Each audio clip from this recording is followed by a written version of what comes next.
সদর আসনে যাকে মনোনয়ন দেওয়া হবে আমরা তার পক্ষে কাজ করব। মূলত ৩১ দফার আলোকে আগামী দিনে নতুন বাংলাদেশ গঠন করতে চান তারেক রহমান সাহেব। সেই পরিকল্পনাটা মানুষের কাছে আমরা পৌঁছে দিচ্ছি।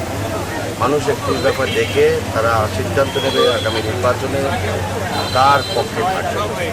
আমরা ধানের শীষ ক্ষমতায় গেলে বা বিএনপি ক্ষমতা গেলে তারেক রহমান সাহেব কী কী পরিকল্পনা নিয়েছেন এইটা আমরা মানুষের কাছে তুলে ধরছি। এবং আগামীতে যদি আমরা বরিশাল ৫ সদর আসনে যাকেই মনোনয়ন দেওয়া হবে আমরা তার পক্ষে কাজ করব এবং ৩১ দফার আলোতে একটি নতুন বাংলাদেশ গঠন করার জন্য আমরা বদ্ধ। বরিশালের অনেক সমস্যা আছে। বরিশালের মানুষের চিকিৎসার সমস্যাটা সবচেয়ে বেশি। আধুনিক চিকিৎসা থেকে সাধারণ মানুষ বঞ্চিত। মানুষকে সাধারণ চিকিৎসা করতে হবে।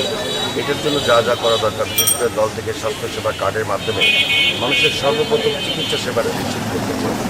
দ্বিতীয়ত রাস্তাঘাটের কিছু সমস্যা আছে। বরিশাল নগরীতে খাল খননের সমস্যা আছে। বরিশালের মহানগরের বিভিন্ন স্পটে মানুষের যে যাত্রী ছাউনির সমস্যা আছে।